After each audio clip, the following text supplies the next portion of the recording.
मध्य प्रदेश की तमाम सियासी खबरें लेकर आपका मेजबान तारिक हाशमी हाजिर है। तारिक हाशमी का अभिवादन कबूल कीजिए। अब शुरू करते हैं खबरनामा और डालते हैं मध्य प्रदेश की दिन की बड़ी खबर पर नजर। मध्य प्रदेश में आगामी समय में होने वाले 3 विधानसभा और 1 लोकसभा क्षेत्र के उपचुनाव की तारीखों का ऐलान भले ही न हुआ हो, मगर सत्ताधारी दल भारतीय जनता पार्टी इन उपचुनाव की तैयारियां तेज कर दी हैं। संगठन ने पूरा ध्यान देने के साथ साथ इन उपचुनाव क्षेत्रों में अपनी सक्रियता भी बढ़ाना शुरू कर दिया है। प्रदेश अध्यक्ष विष्णु दत्त शर्मा भी इन क्षेत्रों का दौरा शुरू करने वाले हैं। मध्य प्रदेश में आगामी समय में पृथ्वीपुर, रेंगवा, जोबट विधानसभा क्षेत्र के अलावा खंडवा लोकसभा क्षेत्र में उपचुनाव होने वाले हैं। इन उपचुनाव से राज्य केंद्र सरकार पर कोई असर नहीं पड़ेगा, मगर राज्य में सियासी माहौल जरूर बनेगा और इसका असर संभावित नगरीय निकाय और पंचायत चुनाव पर पड़ना तय माना जा रहा है। आने वाले वक्त में राज्य में जिन 4 क्षेत्रों में उपचुनाव प्रस्तावित हैं, उनमें से रेंगवा विधानसभा और खंडवा लोकसभा क्षेत्र पर भाजपा का कब्जा था, तो पृथ्वीपुर और जोबट विधानसभा क्षेत्र कांग्रेस के पास थे। भाजपा इन उपचुनावों को गंभीरता से ले रही है। इसके संकेत पार्टी ने पहले ही दे दिए थे, क्योंकि खंडवा लोकसभा क्षेत्र के हर विधानसभा क्षेत्र में पदाधिकारियों के साथ मंत्रियों की भी तैनाती की गई है। इसके अलावा अन्य 3 विधानसभा क्षेत्रों में मंत्री और संगठन के लोगों को जवाबदारी सौंपी गई है। उपचुनाव की जिम्मेदारी जिन नेताओं पर सौंपी गई है, उन्हें भी अपनी क्षमता को साबित करना होगा। पहले विधानसभा क्षेत्रों में मंत्री और संगठन के पदाधिकारियों की नियुक्तियां हुई और उसके बाद अब प्रदेश अध्यक्ष विष्णु दत्त शर्मा भी 3 दिवसीय दौरे पर निकल रहे हैं। वे जोबट विधानसभा के अलावा खंडवा लोकसभा क्षेत्र का भी दौरा करने वाले हैं। इस प्रवास के दौरान शर्मा अलग अलग स्तर पर बैठकें करेंगे और पार्टी के पदाधिकारियों से भी मेल मुलाकात करेंगे। सूत्रों का कहना है कि भाजपा प्रदेश अध्यक्ष वी.डी. शर्मा का ये दौरा उम्मीदवारों के चयन के लिहाज से बहुत महत्वपूर्ण रहने वाला है, क्योंकि खंडवा लोकसभा, जोबट विधानसभा के लिए 1 से ज़्यादा नाम पार्टी के सामने आ रहे हैं। जोबट आदिवासी बहुल्य सीट है। यहाँ से कांग्रेस के उम्मीदवार ने जीत दर्ज की थी और अब भाजपा इस सीट को चुनौती मानकर चल रही है। राजनीति के जानकारों का मानना है कि भाजपा दमोह उपचुनाव में मिली हार के बाद सतर्क हो गई है और किसी भी तरह की चूक नहीं करना चाहती। यही वजह है कि उसने संगठन और सरकार के लोगों को मोर्चे पर लगा दिया है। ज़मीनी स्तर से फीडबैक जुटाया जा रहा है, रणनीति बनाई जा रही है, मगर इन चुनाव में चुनौती भी पार्टी के सामने कोई कम नहीं रहने वाली। मुख्यमंत्री शिवराज सिंह चौहान की तबीयत खराब है। उनके गले में पिछले 2 दिनों से इन्फेक्शन है, जिसके बाद उनके सभी कार्यक्रम रद्द कर दिए गए। डॉक्टरों ने उन्हें आराम करने की सलाह दी है। सीएम ने 15 अगस्त को झंडा फहराने के बाद भाषण देने के बाद कई कार्यक्रमों में शिरकत की थी, जिसके बाद से उनके गले में तकलीफ हो गई और जो कि बढ़ भी गई। इसके साथ ही बुखार भी हो गया, जिसके बाद डॉक्टरों ने उनका इलाज शुरू करते हुए उन्हें 1 दिन आराम करने की सलाह दी थी। मुख्यमंत्री के सभी कार्यक्रम रद्द कर दिए गए। सीएम शिवराज सिंह ने आज सुबह कुछ कार्यक्रमों में हिस्सा लिया था। सुबह 10:30 बजे उन्होंने पौधारोपण और उसके बाद रविंद्र भवन में एक पुस्तक का विमोचन भी किया था। इसके बाद से वे डॉक्टरों की सलाह पर सीएम हाउस पहुंचे। कुछ देर आराम करने के बाद उनके सभी कार्यक्रम निरस्त किए जाने की सूचना मिली। डॉक्टर्स ने उनका इलाज शुरू करते हुए उन्हें 1 दिन आराम करने की सलाह दी है। मध्य प्रदेश के किसान आजकल सोयाबीन बोने से बच रहे हैं। उसकी वजह ये बताई जा रही है कि सोयाबीन की जो फसल है वो कई वजहों से ख़राब हो जाती है और उसकी लागत भी नहीं निकल पाती। ऐसे कई सारे किसान हमारी निगाह में भी हैं जिन्होंने इस बार सोयाबीन की फसल नहीं बोई।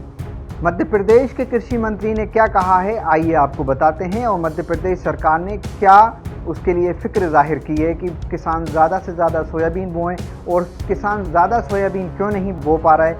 इस सब को लेकर कृषि मंत्री ने क्या कहा है, आपको विस्तार से बताते हैं। मध्य प्रदेश में सोयाबीन का रकबा घटने से अब सरकार की फिक्र बढ़ गई है। प्रदेश में 20% तक सोयाबीन का रकबा घट गया है। इस पर कृषि मंत्री कमल पटेल ने चिंता जाहिर की और कहा है कि कृषि वैज्ञानिकों की मदद से समस्या का समाधान ढूंढा जा रहा है। कमल पटेल ने किसान नेता राकेश टिकैत पर भी निशाना साधा। साथ ही उन्होंने जैविक खेती पर भी जोर दिया। कृषि मंत्री कमल पटेल ने कहा कि प्रदेश में सोयाबीन के रकबे कम होने की एक वजह यह भी है कि हमारे किसान भाई जिस बीज का उपयोग करते हैं वे पुराना होता है। यही वजह है कि उनके बीजों में बीमारी लग जाती है। हम कृषि वैज्ञानिकों से मिलकर इस समस्या का समाधान करने में जुटे हुए हैं। अभी तक मध्य प्रदेश में करीब 20% सोयाबीन का रकबा कम हुआ है, जिसके चलते केंद्र सरकार ने प्रदेश को सोयाबीन के नए बीज भी उपलब्ध कराए हैं। मध्य प्रदेश में भारतीय जनता पार्टी के संगठन में नियुक्तियों के दौर पर लगभग विराम लग गया है, लेकिन अब निगम मंडलों के अध्यक्षों के अलावा आयोग में नियुक्ति की बारी आ गई है। राज्य में भाजपा की सत्ता में वापसी हुए लगभग 1.5 साल का वक्त बीत गया है। इससे लगभग 1 माह पहले विष्णुदत्त शर्मा ने प्रदेश में भाजपा की कमान संभाली थी। बीते 1.25 साल के दौरान सियासी तौर पर कई बड़े बदलाव हुए हैं। राज्य में 28 विधानसभा क्षेत्रों में उपचुनाव हुए, जिनमें से 19 पर भाजपा ने जीत हासिल की तो 9 पर कांग्रेस ने बाजी मारी। इसके बाद दमोह विधानसभा का उपचुनाव हुआ, जिसको कांग्रेस ने फतेह किया और भाजपा हार गई। राज्य में पहले प्रदेश अध्यक्ष और का बदला जाना और फिर भाजपा की सत्ता में हुई वापसी के बाद से ही संगठन में नियुक्ति और सत्ता में हिस्सेदारी की चर्चाएं जोर पकड़ रही थीं। किसी भी दल में ये नियुक्तियां सत्ता और संगठन दोनों के लिए आसान नहीं होता है। यही वजह रही कि बीते 1.25 साल में तमाम कश्मकश के बीच जिला अध्यक्ष से लेकर प्रदेश इकाई तक में नए चेहरों को जगह दी गई।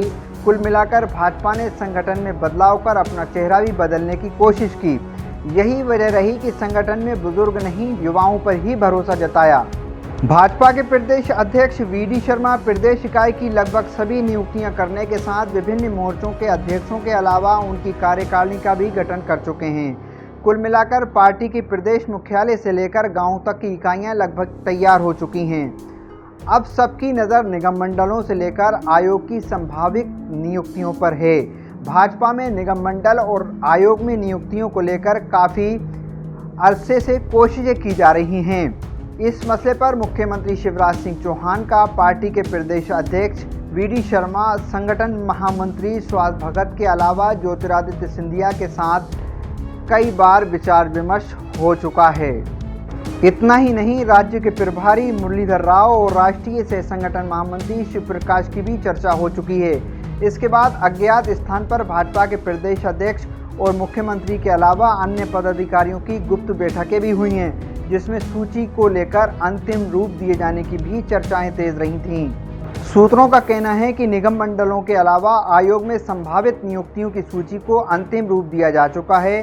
पहले चरण में सिंधिया के करीबी जो कांग्रेस छोड़कर भाजपा में आए थे, उनमें इमरती देवी, गिरिराज सिंह दंडोतिया, एंदल सिंह कंसाना, कमलेश जाटव के अलावा संगठन के कुछ पदाधिकारियों की सत्ता में हिस्सेदारी लगभग तय मानी जा रही है।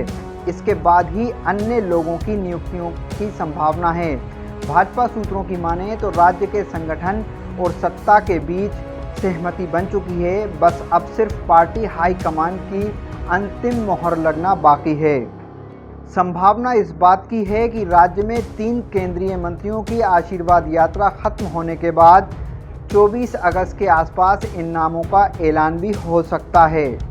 मध्य प्रदेश से केंद्रीय मंत्रिमंडल में शामिल 3 मंत्रियों की आशीर्वाद यात्रा सावन के आखिरी सोमवार यानी आज से शुरू हो गई है।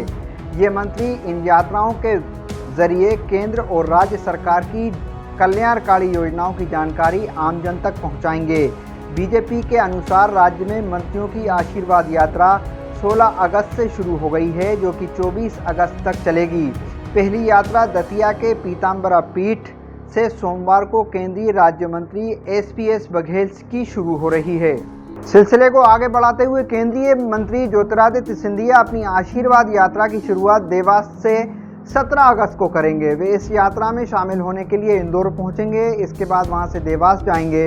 इसी दिन यात्रा शाजापुर पहुंच जाएगी। वहीं 18 अगस्त को आशीर्वाद यात्रा खरगोन जिले में पहुंचेगी, जहां रावेर खेड़ी में बाजीराव पेशवा की समाधि स्थल पर आयोजित कार्यक्रम में केंद्रीय मंत्री ज्योतिरादित्य सिंधिया मुख्यमंत्री शिवराज सिंह चौहान के साथ भाग लेंगे।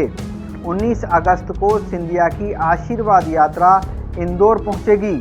तीसरी यात्रा केंद्रीय मंत्री डॉक्टर वीरेंद्र खटीक की है। ये आशीर्वाद यात्रा 19 अगस्त को ग्वालियर से शुरू होगी। 20 अगस्त को डॉक्टर वीरेंद्र खटीक भोपाल में आयोजित कई कार्यक्रमों में भाग लेंगे। उनके कार्यक्रम में पार्टी के प्रदेश अध्यक्ष और सांसद वी.डी. शर्मा भी शामिल होंगे। आशीर्वाद यात्रा 21 अगस्त को विदिशा और सागर जिले में पहुंचेगी। 23 अगस्त को जबलपुर और 24 अगस्त को दमोह तथा टीकमगढ़ जिलों में पहुंचेगी। बीजेपी ने सभी नए बनाए गए केंद्रीय मंत्रियों को आशीर्वाद यात्रा निकालने की जिम्मेदारी दी है। सभी अलग अलग लोकसभा क्षेत्रों में आशीर्वाद यात्रा निकालेंगे और कुल 19,567 किलोमीटर से ज़्यादा की यात्रा करेंगे। इसमें 3 मंत्रियों यूपी के आगरा से सांसद APS बघेल, टीकमगढ़ से सांसद वीरेंद्र खटीक और राज्यसभा सांसद ज्योतिरादित्य सिंधिया को मध्य प्रदेश की जिम्मेदारी सौंपी है। 2014 और 2019 में लोकसभा चुनाव में मोदी के चेहरे पर देश में परचम लहराने के बाद बीजेपी राज्य के आगामी विधानसभा चुनाव और लोकसभा चुनाव में जीत के लिए खास रणनीति पर काम कर रही है। फिलहाल बीजेपी का फोकस उन राज्यों पर है जहां 2022-2023 में विधानसभा चुनाव होना है। इसी के चलते बीजेपी नए मंत्रियों को जनता का आशीर्वाद लेने भेज रही है। केंद्रीय मंत्रियों की इन यात्राओं को सफल बनाने के लिए बीजेपी तैयारियों में जुटी हुई है। ये यात्राएं पार्टी के लिए काफ़ी अहम मानी जा रही हैं, क्योंकि इन यात्राओं के ज़रिए पार्टी कार्यकर्ताओं में नया जोश भरना चाहती है। इन यात्राओं के दौरान केंद्रीय मंत्री सभाओं के जरिए जनता तक सरकार की योजनाएं बताएंगे, वहीं कार्यकर्ताओं से संवाद भी करेंगे।